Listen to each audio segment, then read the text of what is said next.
Hey guys, welcome back to the Cut Light and Smoke podcast presented by Zeal Cigars, cigarsoapbox.com. And as always, we are coming from the Huddle Up Store studios live here at Zeal. So with that said, guys, we got a great show for you today. I'm here with my co-host right across from me, JB, and this is one of our first actual videos that we're actually doing. So this will be the first one we put on YouTube, on our new YouTube channel coming out. So I know the camera's right here, so I'll be looking at the camera once in a while and talking to you, and I'll be looking at JB, and we got a lot to cover today. We are smoking some great cigars. So the Cut Light and Smoke Cut Light and Smoke podcast literally is where we talk about cigars, masculinity, and culture. So we'll be hitting those three topics today. So the cigars that we're smoking today are actually Sinistro cigars. I'm smoking the Last Cowboy Connecticut. You're smoking the Last Cowboy? The Maduro version. The Maduro. Yeah. So these cigars are really, really good. I think you can see them right here, right in front of you. I don't know if you can see it there, but I'll zoom in on that on the editing later on. So I'm pretty excited about the podcast. The blends are actually different, a little bit different. Are they? Okay. So we can put the blends up on the video later because we're using our phones to film this, so I don't really have that access in front of me at the moment. Yeah, it's kind of fun, man. Both of our phones are out here. But yeah, they are very different blends, and I smoked that Connecticut on Saturday. You were just raving about it. Dude. It was so I was smoking it I was hanging out in Cave Creek at the American Legion. Right. And I was smoking that outside, and it was coming apart and stuff just from probably I had it out another day. And you're giving me a ton of crap about not riding on Sundays. Yeah, just a little bit. But so I was sitting there smoking that, and it was coming apart and things like that, just from the air and things, and it was so good I had to keep smoking it. Really? It really impressed me, yeah. I think I liked it more than the Maduro, so I'm actually going to smoke the Maduro right now and see in comparison, but that really impressed me. Well, I am definitely a Connecticut guy, so I think you're going to like that. I love Connecticut's, and at the very first Virgin Puff, it was good. Yeah, you got that Candela foot wrap on it, which is kind of interesting too. It's really nice. It really is nice. So, and the Last Cowboy kind of put them on the map with a lot of people, in particular. Should have been a cowboy, right? I guess it's fitting that we're in Phoenix and we're smoking this because I kind of learned to rope, but I definitely know how to ride. Okay, I know how to ride, dude. I used to ride horses back in the day, bro. Yeah, I think I told you that story, didn't I? Bro, they had to put you on a fucking Clydesdale. Bro, let me just say this real quick. I don't know why I slipped that F in there, but dude, it rolled off the tongue too smooth. This is real raw. This is real and raw, dude. This is uncensored, man. This is the uncensored part of who we are and everything else. Was it Dave Chappelle, the real world, and when keeping it real goes wrong? Right. We're going to keep it real as much as we possibly can. So there might be some words that offend you here and there, and some topics, with that said, that might offend you as well. So we're going to get into a couple things today. So the hot topic we're going to talk about later on is girls and guys equality in sports. We'll get to that in a second. But speaking of sports, I mean, it's a big sports weekend. We have the playoffs coming up. Everything's going to be exciting this weekend. The Cardinals just fired Cliff Kingsbury. They have permission to actually really their GM stepped down. Yeah, that dude. I don't like Steve Keim at all, dude. I don't think anybody really did. Never liked Steve Keim. Never liked him. People kind of have weird feelings about the is it the Bidwells that own the Cardinals? The Bidwells. Yeah. I think people are kind of weird about them too. I told you I saw him right at my doctor's. No. Yeah, I saw him. I'm my doctor, my knee doc, and stuff like that. He was rolling in his mother. Yeah, but I saw, Michael Bidwell rolling his mom. Man, I didn't say anything. What's he known for? How do he make his money? I don't know. I don't either. I have no clue. Huh. So, but I know everybody. Dude, and the Suns are gonna get a new owner. Dude, I know. Phoenix sports is rowdy right now. It really is. It's very tumultuous for like what's gonna happen for us. So I'm kind of scared about it. I don't know. The ASU just hired a new coach. Right, dude. Right. It's a time. Dude, Arizona sports is gonna be interesting next year, man. Well, it could be something for us that's like the Kurt Warner era. We could have Kyler Murray turn around by getting a coach that could really coach him and everything else like that. And that's not to say I'm an anti-Kyler Murray guy. And you know this, by the way, from many times that we've talked. I'm not an anti-Kyler Murray guy. I think Kyler Murray is very talented. I was very excited to get him. I just think he needs maturity and needs the right coach to get him in there. I don't think Cliff was that guy. Yeah, from my understanding, it just sounded like they were more friends that were working together versus boss and employee. Right. It's easy to forget that in sports, man. So you're an employee at the end of the day. Let's talk about that because we're boss and employee, but we're also friends. Yeah. So I mean that's kind of a crazy thing. So how does that dynamic work with us, but it doesn't work with them? But I'm not coaching you necessarily, but like there's times that I'm telling you like, yeah, I need you to get this done. Certain things like that. I think because of who we are as men. I think we're able to have that kind of a relationship. Okay. So certain men can have that relationship being friends, off the field if you would, but like on the field, there's a clear defined. I think you can. Yeah. I also think that the person that, for example, the person that isn't the boss, so me in this example, sure, has to have an understanding of, like, I still work for this person, right? Like, I'm still an employee. I can still be fired, right? Yeah. And the ball's in my court to deal with that appropriately, right? So, like, if I do something that's not good and you fire me and I want to stay in touch with you, then obviously I'm going to have to really work at whatever the heck I did wrong and apologizing and atoning for what I did to get fired and hope that I could salvage a friendship out of it, right? Right. Or vice versa, right? If I did something bad as a friend, then how do I walk into the door and say, hey, I know I screwed up, but like I'm still your boy here in this building as your employee, and I'm gonna do the work that I need to do for you. We'll work this other shit out later. Well, yeah, and there's times when we had to do that before. So like, well, yeah, you kind of did this morning, which I'm a unique person, man. I bring that up. I grew up on the farm working on cars. Like it's easier for me to complain and to moan and to vent it out, because then when I walk out the door at the end of the day and I come back in the next day, I'm not holding on to it anymore. Right. Well, I noticed that the other day, and so I called James. We're getting ready to do this podcast. Last time we started doing this podcast, tried to video it. It did not go well. Things were going kind of crazy. And I was asking you to get this done and get this done. I think there were some other business stresses that at that time that were making it hard for me to put the time and the effort into that appropriately, I think, too. And I think I was feeling a little bit of that. But there's several things that we do that are, kind of hard to get things done the way that we need to get them done if we don't have the appropriate time to do them. And sometimes we try to cram a lot of stuff into a few minutes, and so with that said, but I think it's interesting with Kyler and Cliff and anybody else in the football industry or coaching industry or as a boss to employee, when you really like an employee and you really like him and you get close to him, there's that time that you have to be able to say, hey man, we need to get this stuff done. It's not a matter of like, our friendship on the line. It's a matter of us just getting this stuff done, that kind of thing. So yeah, like there's been times you've come in and you've been like, hey man, I'm feeling good today, but like, hey, I just want you to know, like, we got a lot of shit to do today. We got business stuff to do today. And then there's times where like maybe we're sitting back here and maybe I see like a really funny video or I'm like, dude, have you heard this song? And you're like, yeah, man, we'll catch up on it later. Just remind me later. But like, hey, we got to get this stuff done real quick first. Right. And it's on the employee to not have an ego and to not get butthurt and to not be offended by that, right? Like, right. You're not really easily offended by anything, dude. Yeah, I've not found you to be easily offended by anything. Yeah. That's where you stand out from your generation actually pretty well. Well, and I think for me personally, if I can speak to that, is I'm really self-aware. Yeah, you are. Yeah, absolutely. If I do something or say something that I knew maybe wasn't right to say, I'm gonna know pretty quickly the consequences of that, and I might even know before I say it. Right. And then I'm thinking very quickly about how that's gonna play out next, and what my job is next to make sure that I do what I need to do right moving forward as well. So yeah, most definitely. So we'll talk about that kind of stuff. Tell me real quick, as you're getting into the first part of that cigar, what do you think about it real quick? Because I'm telling you what, right now, you're 100% right. Yeah. This is not your average Connecticut. This has got some mass complexity to it. It is very, very, very like complex. Like I'm trying to put my palate on, like I got wood, I got cream, but I also have like a strength in there that I don't find a lot of Connecticut's. That's for sure. Yeah.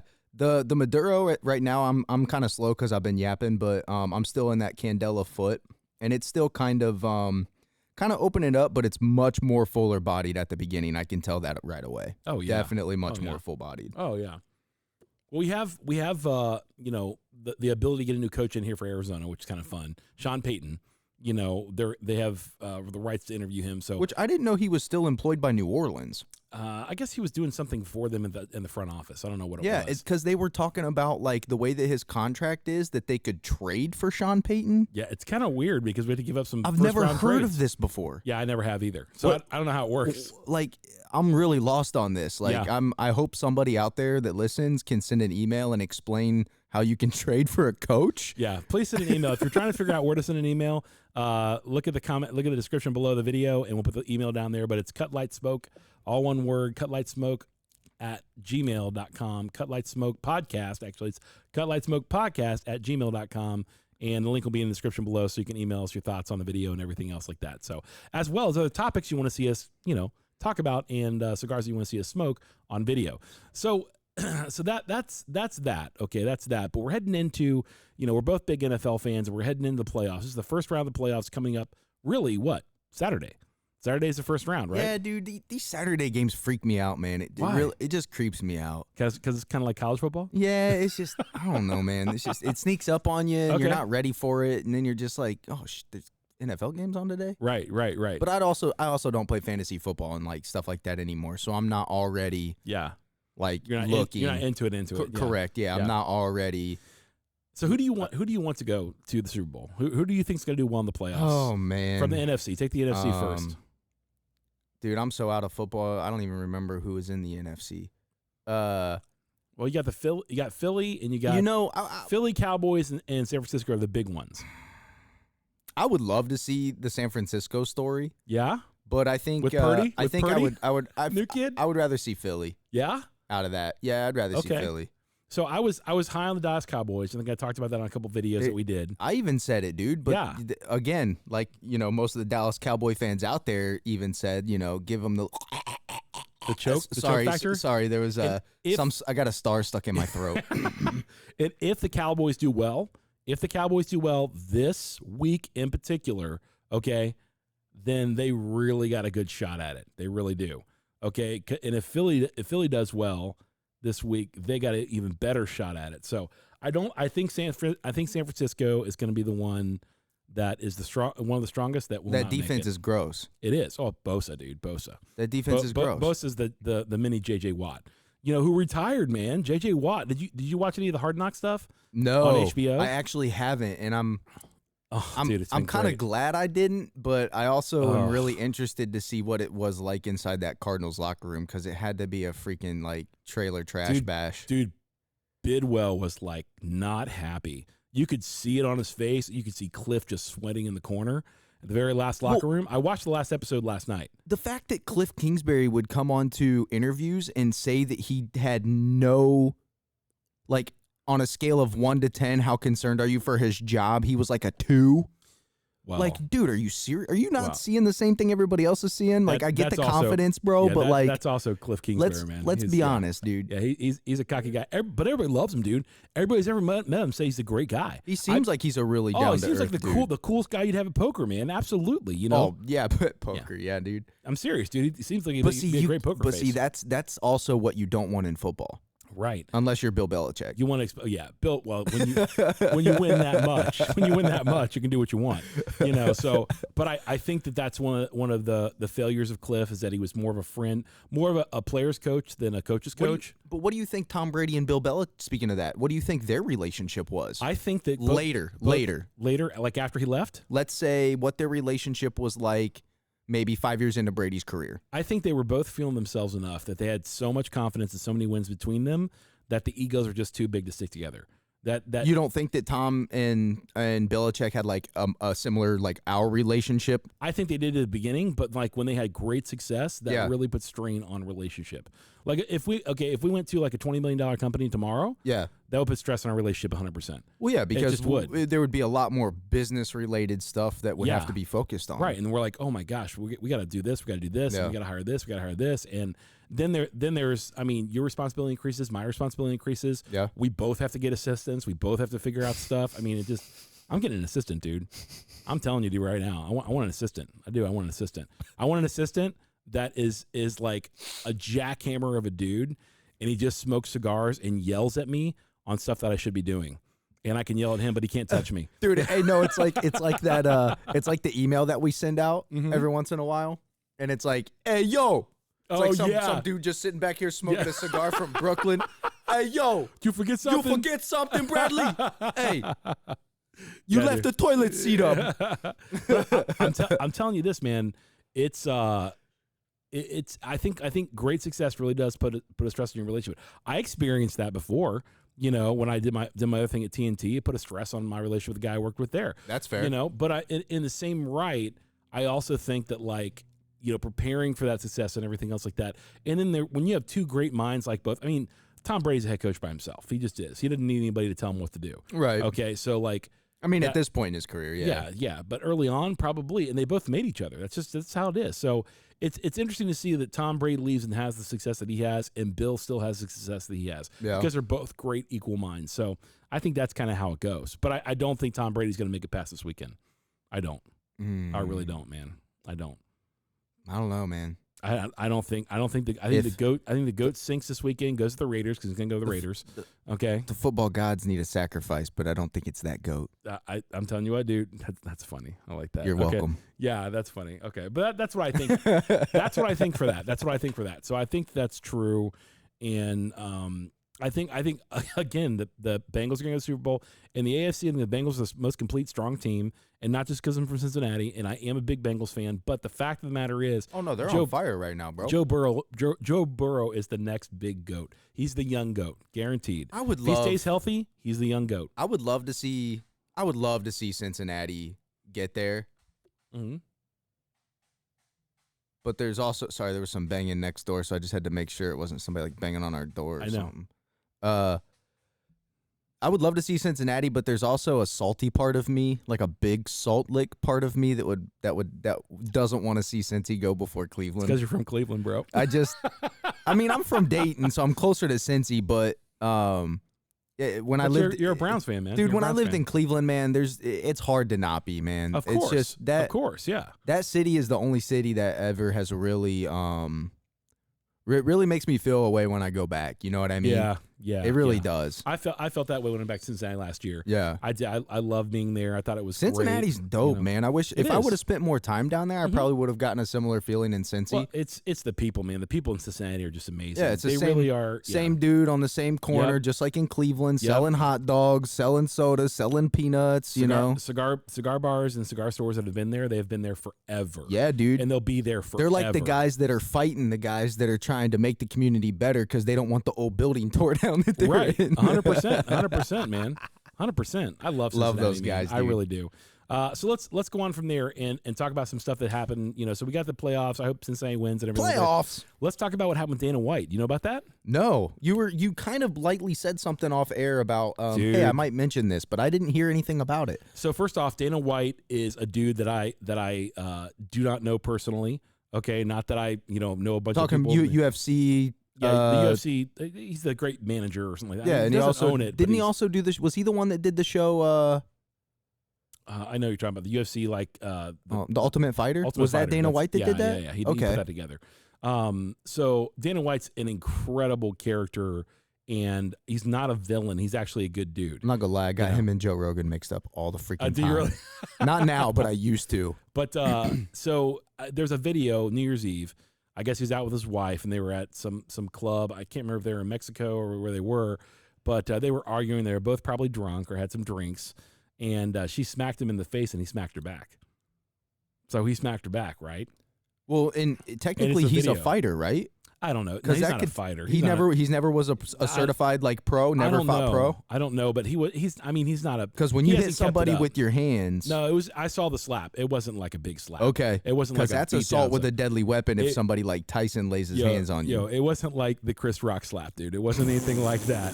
It wasn't the Will Smith giving him the beat down, bro. At least he could have backhanded him or put some baby powder on his hand before he did that and made it real cool. Dude, I would. That is why those guys will never be friends again, man. There will never be any kind of friendship, no matter what we hear and what people say. It's their guys are mental. A dude slaps you in front of everybody, bro. Do you think you ever get over that? I mean, I could forgive a guy for that, but I mean, I'm not gonna be friends with him, bro. All I'm thinking about right now is that dude that was yelling in that video that I'm always laughing about, where he's like, "The old." You just give him the MMA fight. You give him the old twister. If you have not seen that, you know what video we're referring to? It's the funniest video. This guy, golly, this guy's like, "Give him the old twist," like that, and this guy's like, "Oh my gosh, dude, we're on an MMA fight," and he's like, "Twist just." Yeah, sorry. Yeah, it's all right. It's a guy's show, so myself, for YouTube's sake, I'm not going to say it. Probably put the video up later. But anyways, it's one of those things, though, man. When it comes down to it, when he smacked his wife, and everybody saw it. It's on video. TMZ got it, and everything like that. And he's been making the rounds. I think he made a statement today about it for the first time since New Year's Eve. Has his wife said anything about it? Yes. So I'm curious to what she said. So they've been married for like 30 years. That's okay. Yeah, they're married for like 30 years, and they definitely like have a good marriage. Got 3 kids, everything. It'd be very similar to me and my wife, right? Okay, I'm not Dana White. I don't have that kind of money or anything like that. But like a guy's been married for a while, right? And completely out of character for him. This has never happened before. You know, everything else like that. This is not character. And what was amazing is Stephen Smith from First Take on ESPN. Yeah. So he was that. So him and Dana White are good friends, and so. They asked Stephen Smith about this, and he said something I thought was really interesting. He says, whatever Dana White does and whatever Dana White self-imposes or somebody imposes on him has got to be equal, if not more, to what he would do to another fighter to make it right. You know, because there's no time that you put your hands on a woman. It just isn't. Yeah. You block it and you get out of the way. You do something else like that, or you take it. It just is. Okay. You should never hit a woman. You just should. If you're a guy, you should never hit a woman. You just shouldn't. Okay. There's never a time for that.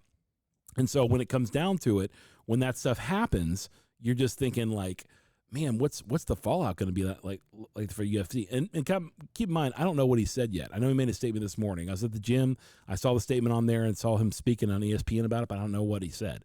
So, but I know he broke his silence today about it and so on and so forth. So it's just hard because like when you see good dudes make really bad mistakes, yeah, what does that do to their character? I mean, can your character overcome a really bad mistake? And how do you do that as a man? Well, I think it depends on how the people you hurt and how react when you go back to them, right? Like I think that's a big point. Your own wife. Like, yeah. I think first off, there's going to be a lot of shame, right? Like the first thing that I would have to do is I'd have to look at that mirror and look into my own eyes, dead right to the freaking the middle of your head, dude, right in your nose where you can see both eye of your eyes and you don't blink and you just look at yourself and you go, dude, you screwed up. Yeah. You got to ask for forgiveness from a lot of people, not including your wife, but your whole family. Oh, yeah. Yeah. Other people that are going to be asking questions. But then on the other side of that, right, when he goes and he makes that apology to his wife, depending on how she reacts is either going to or make or break the next step that he's going to take to atoning that. I think they've already worked through that, to be honest with you, because there was a she came out and said this has never happened before and everything. If she wanted to get him at that point, she could, and she didn't. You know, so there's obviously still love there and everything else like that. It seems like it at least. But I don't know what happens. Yeah. You know, as a result of that. And like if she says, "Dude, I love you. That was really bad. I'm gonna take some time away to think. Just kind of think through this. Let things settle. We'll talk. You know, like that I could live with. Like." But like coming home and just like seeing shame and just being like, yeah, I need you to go. So like that would hurt, bro. So let me play this out in my own life and tell you the ramifications of what would happen. Yeah. If something like that went public with me. Okay. First, you talk about distrust of my whole family. My whole family would be against. My whole family loves my wife more than they love me. Trust me. It's aptly earned too, because my wife's just a saint. So this is real. This is raw. We got all the stuff from the shops between us in the background. If you can hear that buzzing, sorry about that. But first off, my son, what he would do to defend his mother, he'd give his life to defend his mother. My son would be all over my case. He just would. Not only that, I think my kids would be brokenhearted.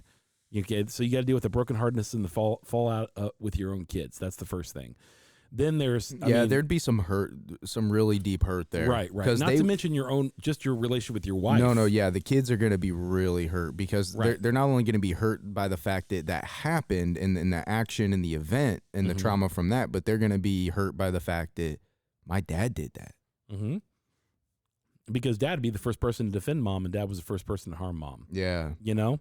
So I think that's the first thing. Not to mention you're a public figure. And you're the head of the UFC. Yeah. And so now there's even more fallout from that and how you deal with that as a man and what he does. And I know that Dana Dana White tends to be more on the honorable side than the not honorable side, if you would.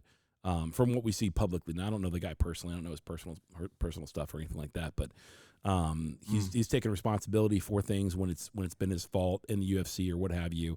I'll say I've seen NFL players treat their women a lot worse than that. Oh yeah, I mean the Ray Rice thing. Unfortunately, The Ray Rice, thing? the Ray Kareem Rice? Hunt, Kareem whereas Hunt? dudes Oh, yeah. were just like kicking her while she was on the ground.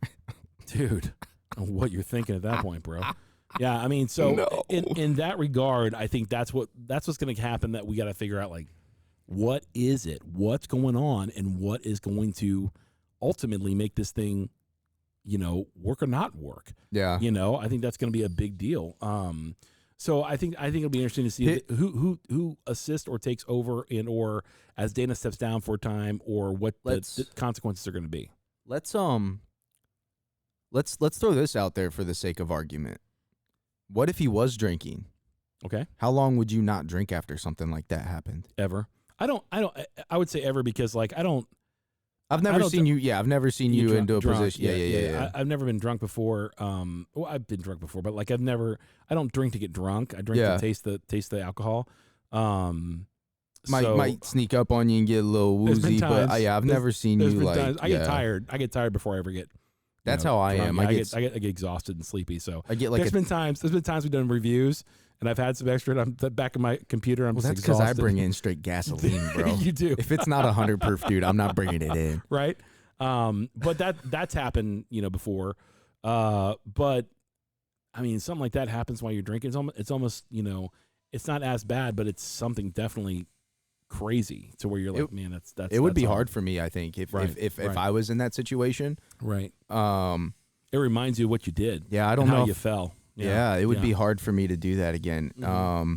Not that like that's the only reason you did that, right? But right. But I would definitely think very heavily about it. When you're drunk, your inhibitions are down. You don't take crap. It's the truth serum, all that kind of stuff. Yeah. Liquid courage, and she did slap him in public in front of a bunch of people who saw it. Yeah, but so like at that point, you just as lost a man, it. dude, you pop that ego balloon, you swallow the pride, and you go, number away. one, what did I deserve to do that? Mm-hmm. And number two, how do I continue a conversation after this? Can I tell you something that I thought was really, really interesting? I've seen a clip of Joe Rogan really, really restrain himself when somebody was pushing his buttons. Back when he was younger, before he was super popular, it's out there on like the Fear internet. Factor Joe Rogan? Yeah, like wait, I think even before that. And this feminist came up and was just knocking him left and right. And she touches him, and grabs him and stuff. And he goes, "Don't touch me. Don't touch me. You're not allowed to touch people. You're not allowed to punch people. You're not allowed to do that." And so I think I think strength under control is something that we have as men. Yeah. To really use to our advantage, to where we're able to go, we don't need to pop off and start swinging. We don't even need to reaffirm our strength by striking somebody. We can actually walk away. Now, when it's by yourself and so on and so forth, I know the ego gets incredibly inflated. Yes. When you're around people, pop that balloon. Yeah, and that's where you have to say, like, okay, man, this is not good. Nothing good can come out of this. And I think. See, that's where I would probably turn around and go, oh, guess I deserve that. Let's all right, let's move on. Because for me, it's easier to make a joke out of it. Right. 100%. And laugh it off. Like I'm one of those people where like if I get into a fight with people and somebody connects with me, I start laughing. Yeah. I don't start laughing. I get really angry. Well, I do too, but I start laughing first. Do you really? Oh, dude. Yeah, my friends know if I start laughing, dude, we're done. When I've got punched before, I get really quiet and very, very angry, and then I just go nuts. And I mean, that's something I told my son when he fights. I don't talk. Just get to fighting, dude. I don't talk. I don't believe in talking to people. If someone's gonna fight, just get to fighting. So, but with that said, that's in my younger years, and like I said before, in my 20s and 30s, I was looking for a fight. Now I'm 40-something years old. I'm looking for a nap. Dang, I've been looking for naps since I've been in my 30s, bro. What are you talking about? All right. Well, tell me how the cigar is developing a little bit for you. Tell me about the cigar. It's better than I remember smoking it the first time. There is some creaminess to it, but it's definitely a more full-bodied smoke than the Connecticut. Okay. I will say, though, I think I preferred smoking the Connecticut. Okay. The Connecticut's really good, man. It's the perfect balance of smoothness with some nice pepper and strength in there. I'd say it's more white pepper than dark pepper, or like a black pepper. It's very, very creamy, very smooth. That candela at the beginning was really interesting. Is there a candela binder in here? No, I don't think so. Okay. That was really interesting because it did give it a different flavor. It might be an Ecuadorian Connecticut if I remember off the top of my head, but like I said, we'll put the stuff up in the video because we don't have it up in front of us at the moment. I'm digging it. It's a very, very good Connecticut. I'm telling you, dude, I loved it. It's a strong Connecticut. Yeah. It's not for somebody who wants like just smooth and creamy. I mean, but on a 1 to 10 scale of strong, though, I'd say it's like a 4 or 5, maybe. Yeah, I would agree. I would agree with that. Yeah. Pardon me. Yeah. It's all over my microphone. Okay, so we've been talking about Dana White and everything else like that, and the NFL and so on and so forth. Let's go into something else. Let's go into something that has been on our mind and we've talked about before. Ad modem. I think it's been on your mind a lot. I see videos of this all the time. People send me a lot of videos. Okay. A lot of time. Like, you hey, do stay more. It's kind of weird. You stay more connected to social media and current events than I do. Yes. Me being 10 years, almost pretty much 10 years younger. Yeah.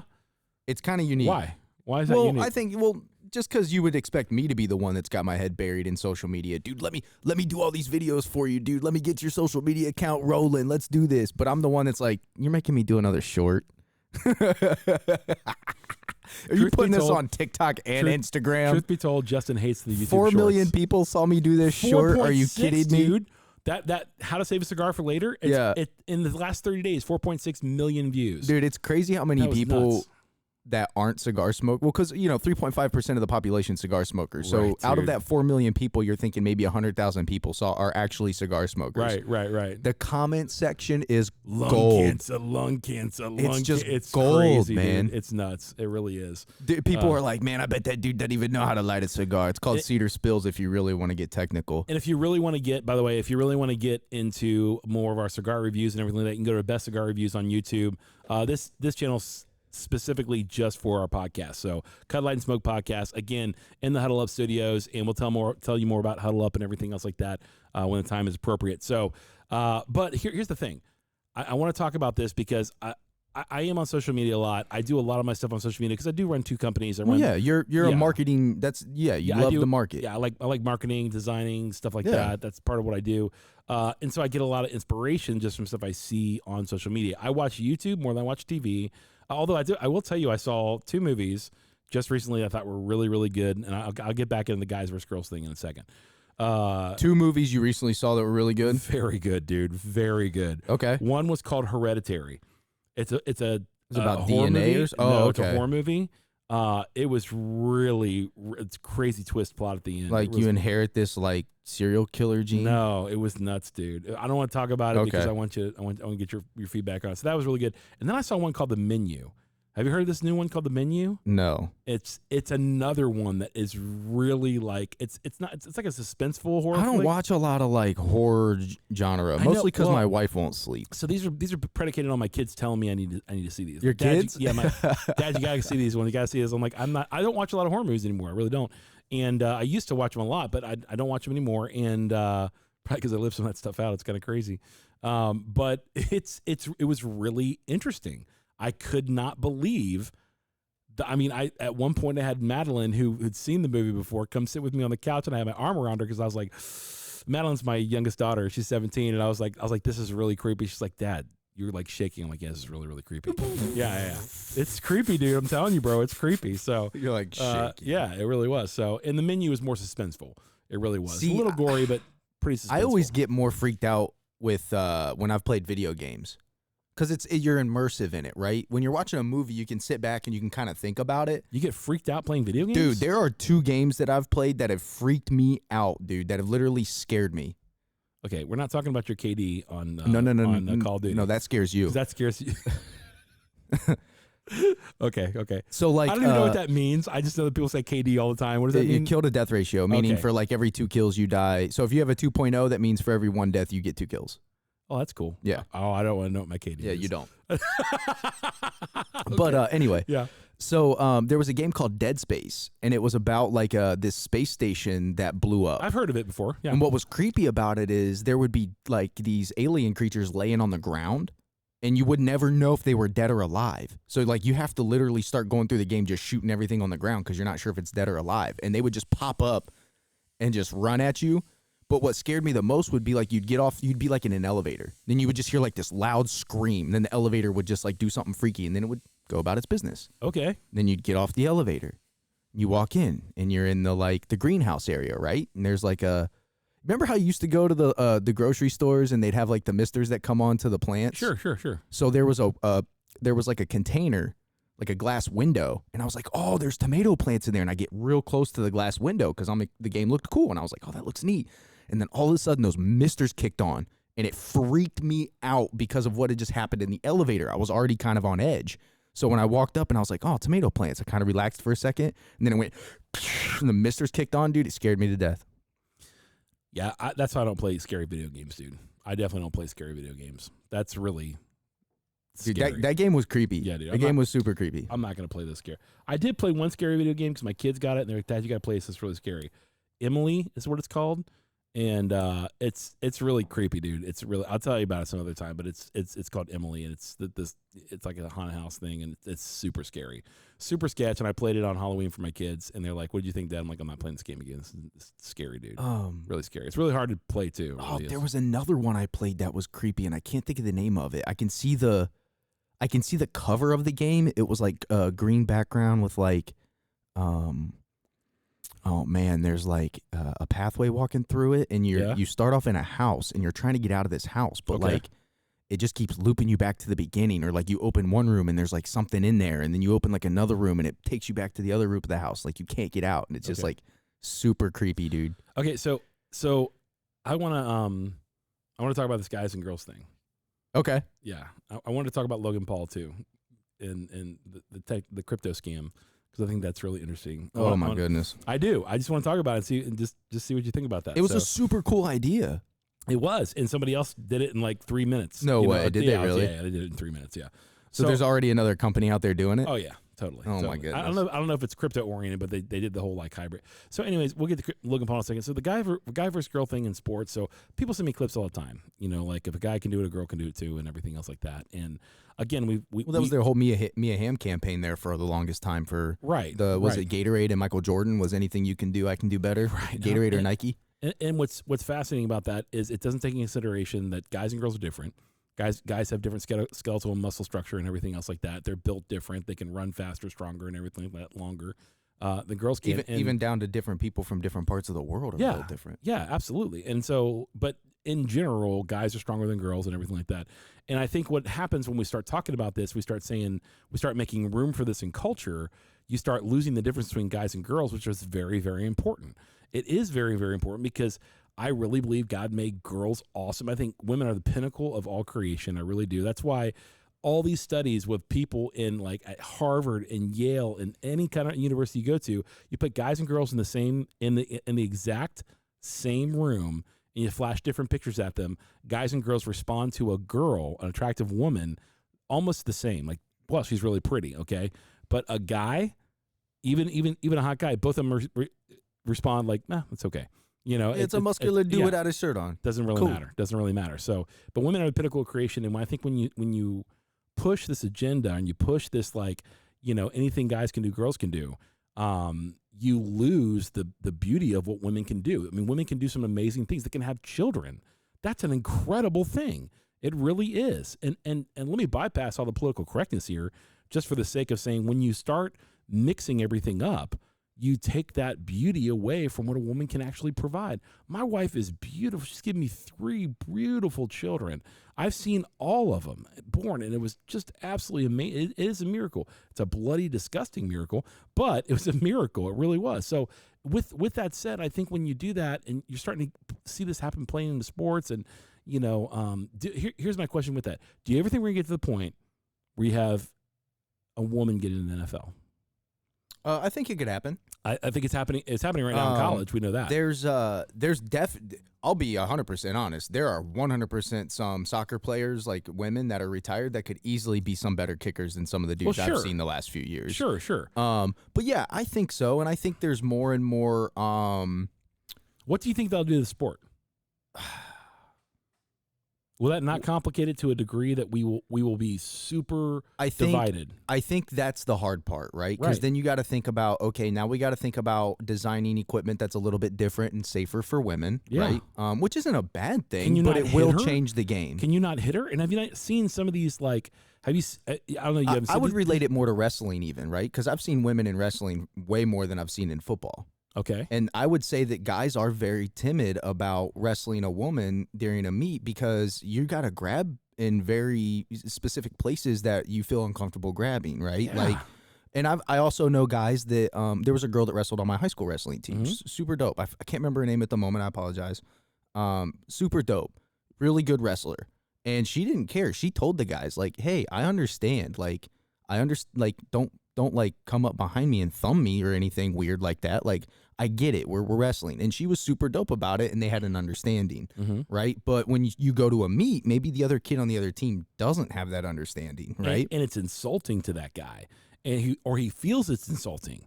And so then it's even harder on the woman, which he has a strength outweighing, okay, her just in ratio. Well, and there's some guys out there that don't care. They'll be like, all right, I'm going to go out there and do what I need to do. And, you know, whatever happens, happens. And that's the thing I think as well is that the beauty of a woman is skewed when you mix her into men's sports.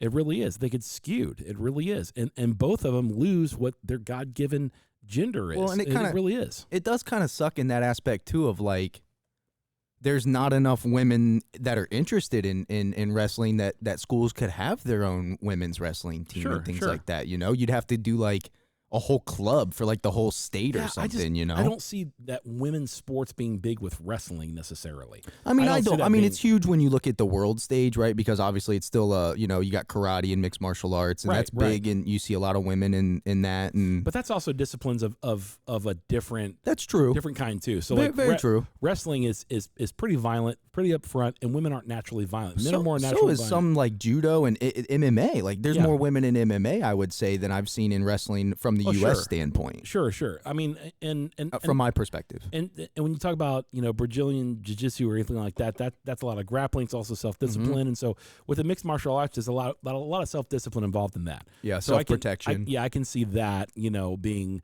more, you know, open to women and everything, but versus wrestling. Wrestling, there's not a lot of discipline in that. Yeah, but you're not getting punched in the face like you are in the MMA, though. You're not taking shots. But it's women on women. It's women on women. True. And even that, to be honest with you, you know, with the whole Ronda Rousey thing when she was real big, I thought it was intriguing. I still didn't find it as you know, really entertaining.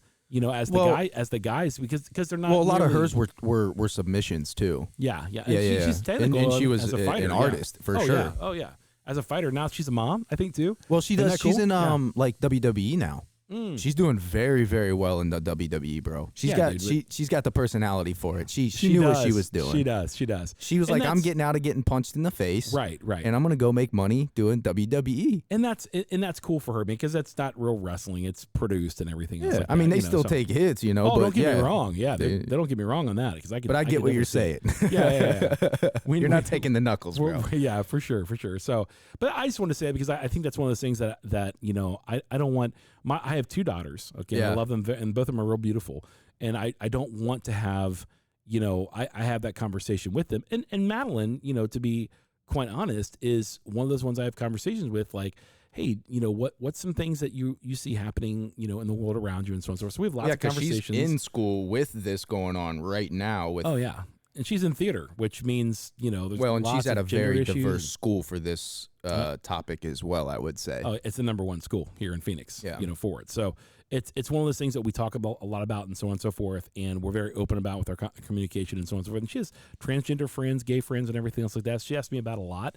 Dad, what do you think about this? I met several of them. They're great people and everything like that. But in that, particularly when I see it coming into sports, I'm like, man, that's something that I think you're just devaluing, you know, the gender for. And I think there's things that it just confuses things more when we see that happen. And I'm like, man, that's I really don't want. And this comes off of a father sending me a video with another guy who had his little girl play football. I think he's like 12 years old. Yeah, my stepbrother's daughter actually plays football in Medina. Right. Yeah. So or she did. I don't know if she still does, but she was running with the ball, and a young man came up and just clocked her out, knocked her hard. and she was out. And I was like, I can't do that, dude. I can't do that. I can't see that. I'm not good with that. But like, if your son was a little dude running the ball, like that dude could have got laid out the same way though, too. Yeah, but you know, and I know the physiology between the guys and the girls are completely different how they take hits. We all know that, and girls cannot sustain a hit like a guy can sustain a hit. I'm just telling you that. If you don't believe that, look up the science. Yeah, I'm just telling you. I don't know this. I don't know science behind that. I'm telling you what. I've looked up the science before, and I mean, it's not uncommon knowledge.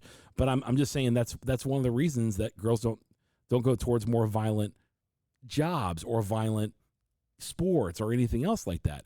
But violent video games are objectively fun for both genders. We all know that. You know, but in that regard, I think it's important to like just, hey, let's be honest about this thing right now, because everyone's being politically correct about it. And when I saw that video, I was like, I felt horrible for that little girl. I felt horrible for her dad as well, that maybe there's societal pressure. You know, that's why he did that. Maybe he had a buddy who was like, hey, my daughter's playing. You should let your daughter play. Maybe she had no interest, but she got all this peer pressure from her friends. And I'm like, I don't know, man. I don't know. Let me throw this at you, though, right? Okay. Because I don't know how, I didn't see the video. I don't know how it ends, right? Where are we out of time? We're at 46 minutes. Let's say... we want to keep this under an hour. Let's say she pops right up and you go over to the sidelines. You're like, you good? And she's like, yeah, bro, that was a good hit. I'm ready to get the ball again. You're shocked if that happens. But like, do you just like, you shake it off and you say, that's my girl, let's go? My point. You're shocked if that happens, and it rarely, if ever, does. Okay. That's a point. The point is, you're shocked if that happens because you don't expect it to happen. I've kind of seen stuff like that with my little sister, actually. But it's the exception, not the rule. Well, for sure. Yeah. But my sister is a very skilled rider on horses. She started very, very young, and she's very tiny. She was a prematurely born baby.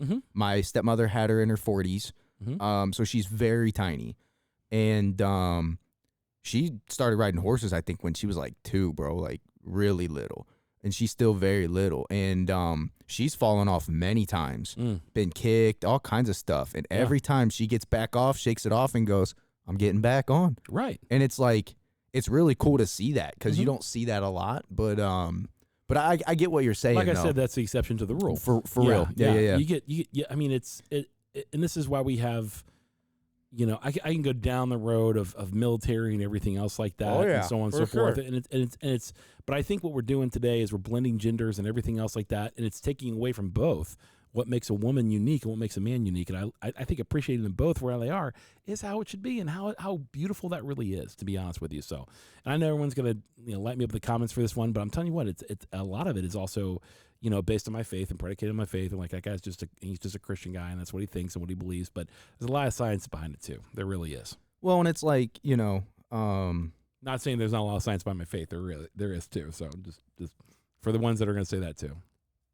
Yeah, there's some, I would say, like, are there any sports that you would say are kind of similar? Like for me, like something comes to mind, like ice skating, dancing. Like, granted, there was like the one dude that could do like the backflips, and you're not going to see a lot of women do backflips on ice skates, right? No, I saw the guy who just did a Tom Hamlin. That's who I was thinking of, I think. Yeah, no, I'm thinking about the guy. Yeah, Scott. Somebody did one too. He was one of the first ones to do it. That's who I'm thinking of. Then Scott. I can't remember his last name, but yeah, I saw when he did that. There was a guy recently, I think he was from Korea, who did 4 air pirouettes. Yeah, I know who you're talking about. Yeah, that was like a big video all over the internet. Like he was the first one ever to do 4. Yeah, 4 complete rotations in the air. I forget the specific move, but yeah. Yeah, he landed it, dude. It was pretty crazy. So that was really cool. It's not to say that girls couldn't do that, or won't do that. I know. I'm obviously poking. Yeah, the bear. I'm stoking the fire a little bit, but I was just curious. Like, I mean, because like I see soccer games, and I'm like, I see dudes fall over because they get kicked in the shin, and I'm like, well, that's flopping. I think a girl could probably play that sport, bro. That's flopping. With you, right next to you. That's flopping, bro. We all know it's flopping. Dude, and so on and so forth. Soccer kills me for that, bro. I know. I know it hurts, bro. I've been kicked in the shin with cleats. Oh, dude. I played baseball. Hurts. They use metal cleats. I've been stepped on. It hurts, bro. I get it. I've been slid into. I know. My worst. Come on.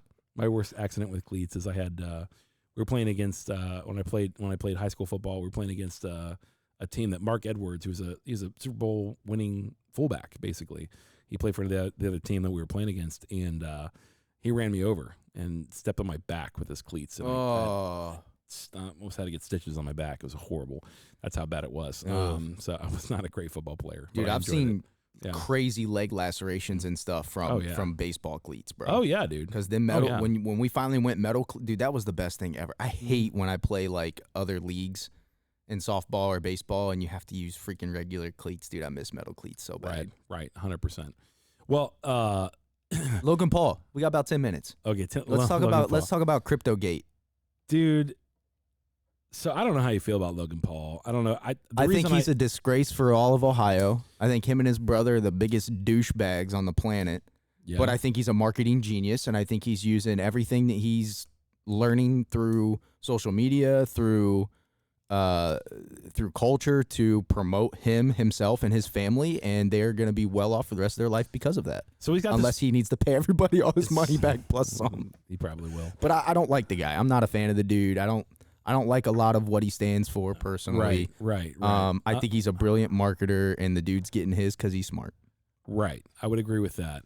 Did you see this thing where he basically he has a podcast called Impulsive. Yeah. And he basically does this podcast with his buddy Mike and this other guy named George. George happens to be an outspoken Christian.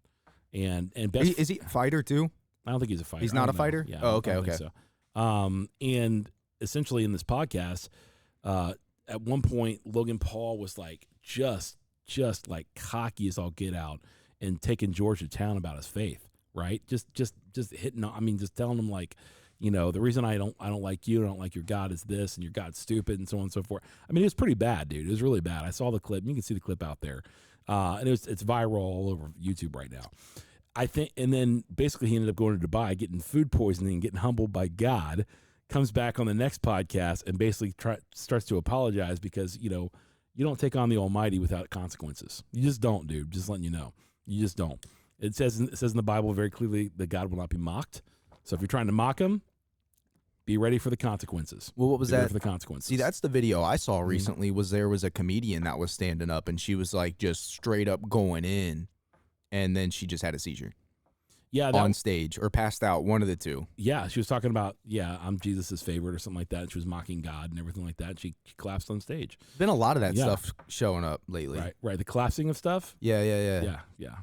That's and indulge me for like 1 minute when I say this. Indulge you, oh boy. You ready? You think it's gonna be a minute? It's gonna be 1 minute. Here we go. I'm gonna say 1 minute. One minute.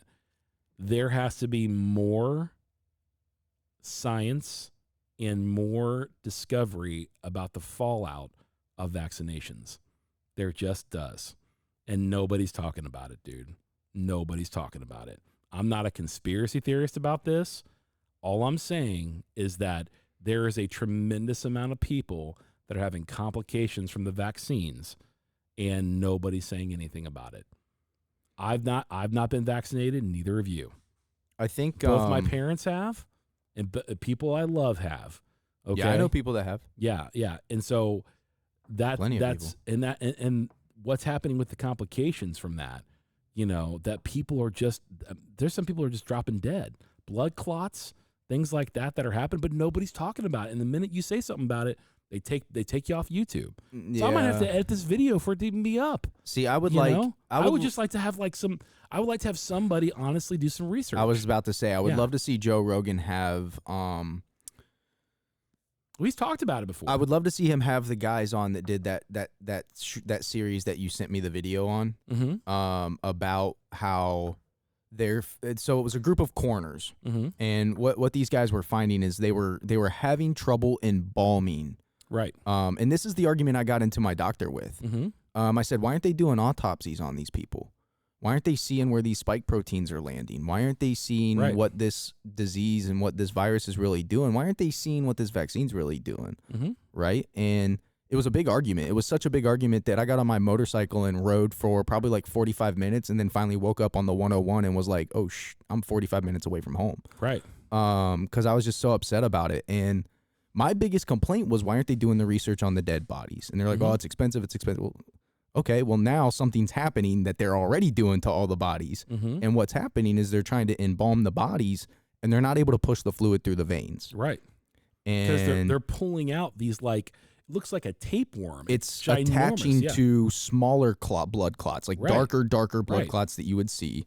And then you're seeing this like a tapeworm almost that's coming off of it that's just filling the veins. So and there's more than that too. Yeah, they were flushing out the blood, and they were seeing the blood had little pieces dots of something in it. It looked like coffee grounds or like pieces of dirt inside there. And so here, don't hear what I'm not saying. I'm not shaming people who got the vaccine or anything else like that. I think that's, you made the best decision for you and so on and so forth. And I think that one of the things I just want to find somebody to do some research on it so that people can be held accountable for it. That's all I'm asking for. And I saw that and I was like, man, that's kind of crazy, because there's people I love that I hope never deal with any kind of health issues. Well, and those all those corners have samples in jars of these clots that they're pulling out of the like the varicose vein, or not the varicose veins, the what's the vein in your neck?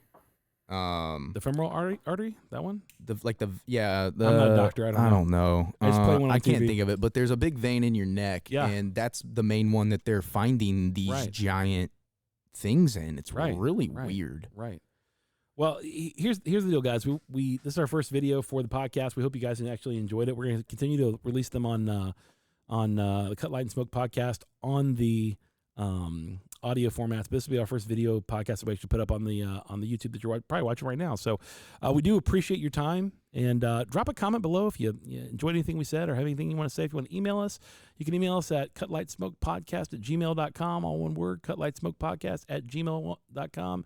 Again, the Cut Light Smoke podcast is brought to you by Zeal Cigars and cigarsoapbox.com. And I think that's it. This is the walkout music that we use. Yeah, dude, JB's coming up. This final thoughts on the cigar. It got super creamy towards the end so far. Really good. Lots of earthiness, lots of like some coffee, rich coffee notes. Little earthy, really good. I still would say I prefer the Connecticut though. One of the best Connecticut, complex Connecticut's I've ever had. It's good, man. Very, very good. Rivals Perdomo's Champagne. Okay. To be honest, rivals that. Very good, very good. So with that said, guys, we're out of here like last year. You know the drill. Peace.